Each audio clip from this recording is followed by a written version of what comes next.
Então, nós vamos falar agora, pessoal, sobre o conjunto de protocolos. O que são conjuntos de protocolos?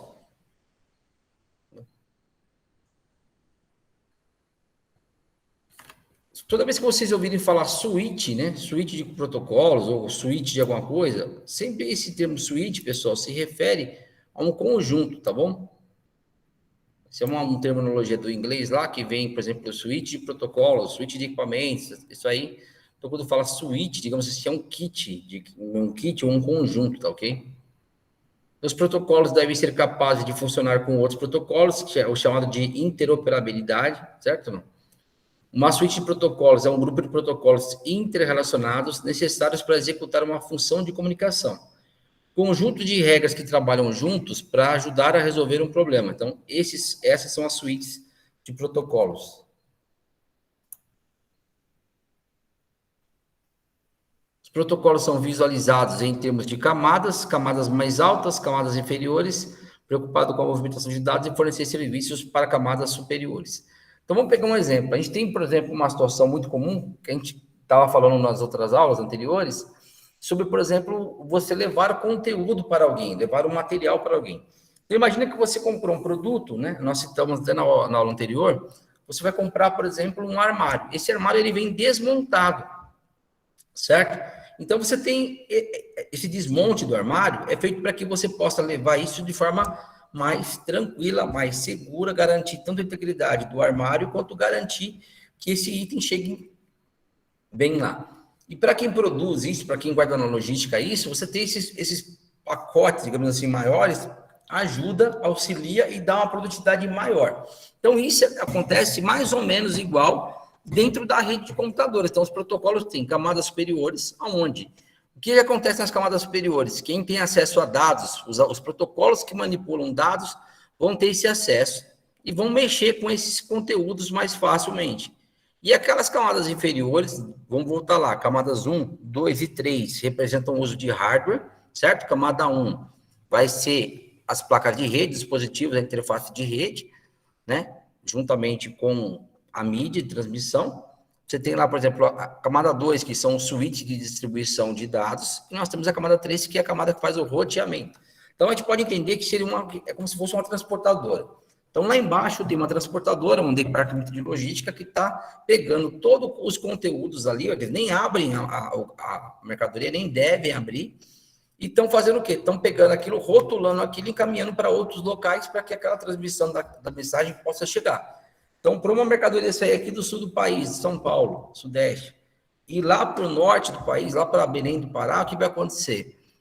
Eu vou passar essa informação por várias localidades, né? Ele vai passar por vários hubs, digamos assim. Até é interessante que o termo hub vem justamente dessa distribuição. Vai passar por vários hubs de distribuição e de lá ele vai caminhando até chegar no norte. Então, quem já, por exemplo, comprou mercadoria de longe e fez aquela rastreabilidade, você vê que ele passa por diversos lugares, a sua mercadoria até chegar nas suas mãos, tá ok? Então, nós temos evolução, né, de protocolos, né? Então, nós temos, por exemplo, um modelo OSI, que nós vamos falar daqui a pouquinho, que é um modelo completo, digamos assim, um modelo que contempla 7 camadas, mas nós temos o modelo, por exemplo, TCP/IP, que é um conjunto de protocolos que não usa 7 camadas, utiliza apenas 4, como a gente pode ver na foto aqui, ó. Eu tenho, por exemplo, a camada de aplicação, camada de transporte, camada de internet aqui, ele não chama de rede, ele chama de internet. Eu tenho uma camada de acesso à rede, tá ok? E eu tenho alguns exemplos de protocolos que atuam nessas camadas. Então, por exemplo, aqui eu tenho na camada de acesso à rede, protocolo Ethernet, protocolo WARP, protocolo WLAN. Na camada de internet, eu tenho IPv4, IPv6, CMP, COMP aqui, ó, CLNP, ARP, IPX, são protocolos um pouco mais antigos, esses aqui da ponta, da direita. Aí no transporte aqui eu tenho TCP e UDP, que ainda é utilizado. Nós temos aqui dentro da pilha do ISO, ó, tá vendo? Porque aqui é a relação. Então aqui eu tenho uma relação com a pilha da família TCP/IP, aqui com a família da ISO, certo? Aqui com o conjunto da Apple Talk e aqui com o conjunto da Novell. Tudo bem? Então, quem que desenvolve esses protocolos, né? No caso, o TCP/IP, ele é organizado. Opa, perdi aqui o o slide, pelo famoso IETF. Então, o que é o IETF? É o Internet Engineering Task Force. Então, seria o quê? A força-tarefa para a engenharia da internet. São um conjunto de profissionais que vão definir como que a internet vai trabalhar, tá ok? Seria mais ou menos como se fosse uma Anatel, mas no nível mais global, tá ok? Os protocolos de interconexão de sistemas abertos, ou OSI, né? Open System Interconnected, é desenvolvido pela ISO, né? Que é a Organização Internacional de Normalização, certo? Ou padronização também seria correto, e pela União Internacional de Telecomunicações, que é o UIT. Nós temos um outro conjunto que é chamado Apple Talk, que é o lançamento da suíte proprietária da Apple. Então, quando você ouve proprietário, significa que só a Apple pode se utilizar dela, tudo bem? O legal das redes de computadores é que elas são interoperáveis. Então, eu posso ter uma rede que vai trabalhar com um protocolo da linha TCP/IP, que vai trafegar, por exemplo, por meio de uma rede Apple Talk, sem invadir o conteúdo, sem trafegar esse conteúdo, e vai mandar a informação no meio daquela confusão, digamos assim, de outro protocolo. Né? Nós temos a linha Network, que não existe mais, existe mais alguns, somente em nível bem pouquinho, né, mas não existe mais, que era uma rede de computadores muito boa, muito forte, que foi depois vendida para várias empresas. Eu acho que nem sei com quem está mais agora, acho que esteja com a Microsoft, se não me engano. Então, nós temos aqui o exemplo de como o TCP funciona.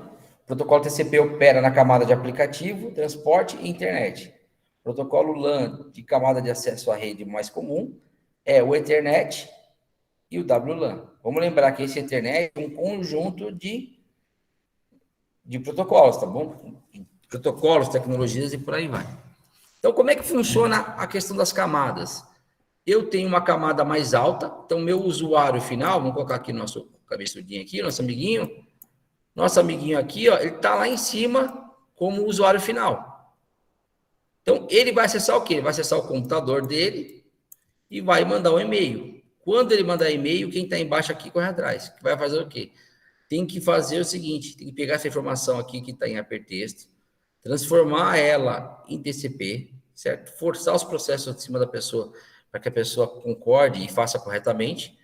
Nós temos o Internet Protocol, que vai ser o endereço que vai, de fácil, endereçar a mensagem, e nós vamos ter o Network Access, a camada número 1, aqui no caso do TCP/IP, que vai ser a camada que vai fazer o envio. E por que o Ethernet? Porque eu tenho diversos equipamentos Ethernet no caminho. Eu tenho switch, eu tenho roteadores, eu tenho access point, eu tenho roteador wireless, eu tenho uma série de caminhos que vão chegar a essa informação. Né? Então, na hora que eu mandei informação aqui, ó, na camada top-down aqui, ó, na hora que eu mandei informação do servidor web aqui, eu desci todo esse caminho e o meu cliente lá do outro lado vai receber, mas como que ele vai receber? Ele vai ter que ter feito o mesmo caminho que eu. Certo? Eu, quando falar que é interoperabilidade da rede, foi isso aí. Tudo bem? Dúvidas? Nós temos aqui uma estrutura mais organizadinha com os protocolos, como eles são distribuídos. Então, eu tenho um protocolo de nome de sistema, eu tenho um protocolo de configuração de host, tenho um protocolo específico para e-mail, específico para file transfer, certo?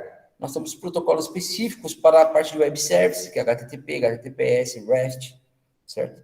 Nós temos na camada de transporte 2 únicos protocolos, que são o TCP e o UDP. Um controla o fluxo. De que maneira? Ele organiza a fila, encaminha sequencial e manda um por um.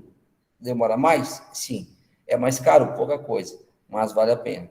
Certo? E nós temos uma outra situação, que é o protocolo DP, que é aquele cara que é focado no desenvolvimento da velocidade. Ele só se preocupa com o desempenho. Então, ele não garante que vai chegar, mas ele vai mandar o mais rápido possível. Tá ok? Na camada de internet, eu tenho IPv4, IPv6, o NAT, são protocolos de endereçamento.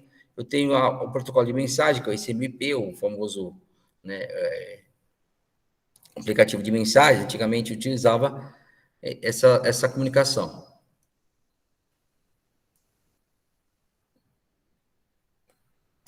Desculpa, pessoal, confundi. No caso, ICMP aqui, ó, vai ser o próprio ping vai caminhar pelo ICMP, que é garantir que a informação chega do outro lado. E nós temos protocolos de roteamento, que é o caso do SPF e o GRP, né? Ou BGP, tem outros protocolos também. Aqui tem uma família grande de protocolos desse cara aqui, ó. Então, tem protocolo aqui que faz o roteamento, que ele garante o menor caminho, no caso aqui, o OSPF é esse. Então, ele coloca aqui, ó, Open Short. Então, o que que é Open Short Path? Open Short Path, se não me engano, é aqui, ó. Ele vai ser o OSPF, ele vai ser o protocolo de menor caminho. Ele garante que chegue mais rápido possível, tá ok? Nós temos outro protocolo que é o IGRP, né? IGRP, tem o IGRP, temos o protocolo BGP, que é o Border Gateway Protocol. Então, você tem uma série de protocolos para contemplar esse conjunto aí de tarefas, tá ok? Nós temos uma camada de rede fortíssima, que tem, no caso aqui, o ARP, né, que é o protocolo para redução de endereço, e nós temos os Data Link Protocols, que é o Ethernet e o WLAN.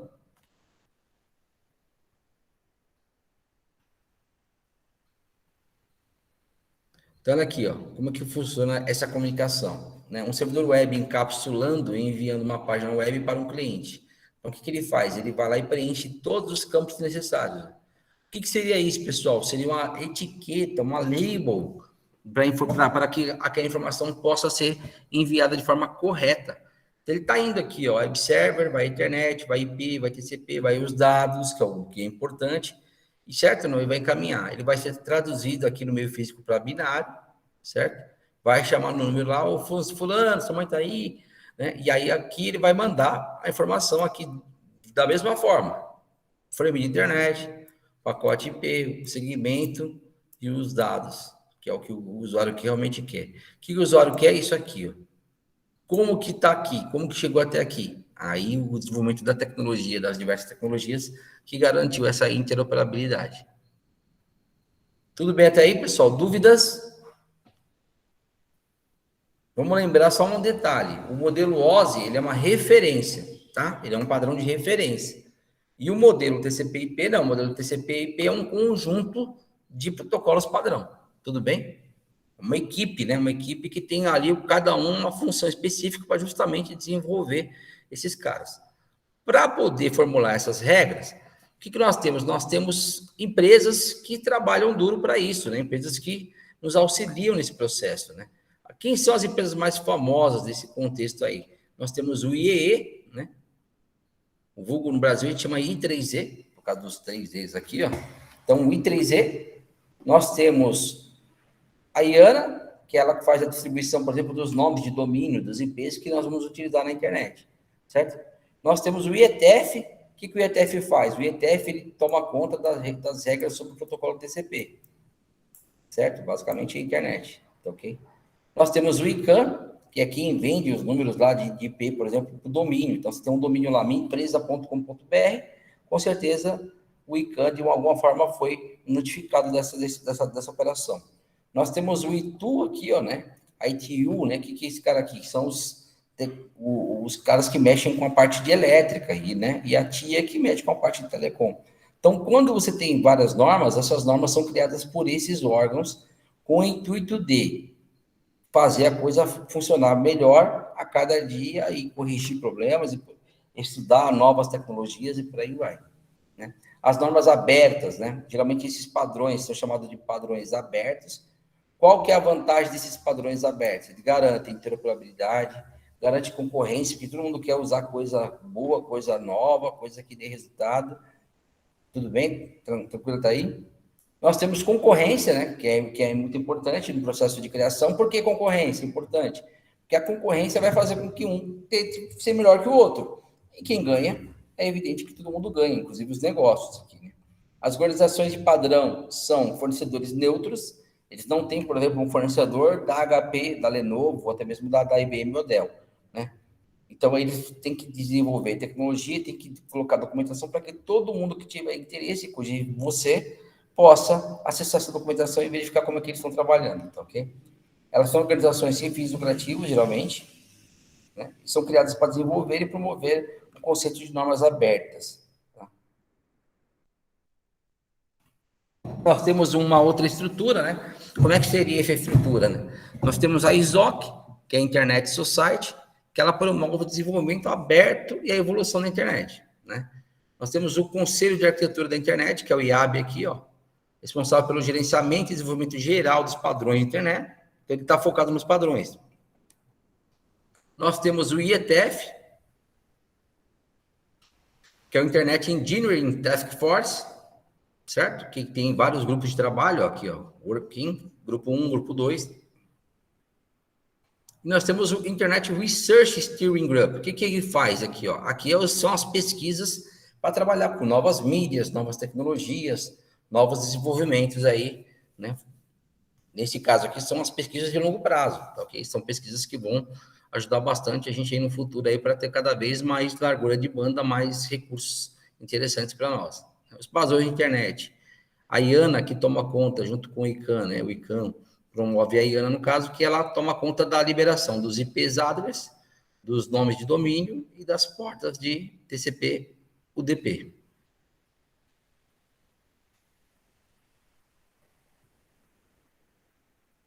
Nós temos o I3E, dedicado à criação de padrões em potência de energia, saúde e telecom. Nós temos a EIA, padrões relacionados à fiação elétrica, conector e rack de 19 polegadas, usado para montar equipamentos de rede. A Associação da Indústria de Telecomunicações, a TIA, desenvolve padrão de comunicação em equipamento de rádio, torre celular, dispositivo de voz, voz sobre IP, comunicação por satélite e muito mais. E o setor de padronização, né, que é o ITU-TI aqui, o que ele faz? Define padrão para compactação de vídeo, IPTV, comunicações de banda larga com linha de cinema digital, que é o DSL, no Brasil a gente usa o ADSL. O que é o A? É assíncrono.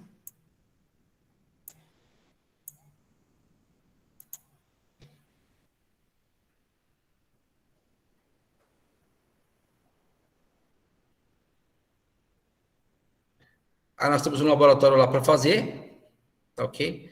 E por enquanto, pessoal, são esses materiais que nós vamos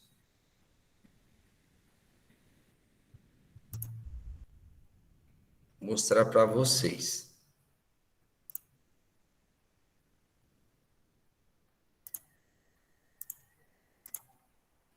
Então, pessoal, eu vou interromper um pouquinho a gravação agora e vou abrir para vocês tirarem as referidas dúvidas, tá ok?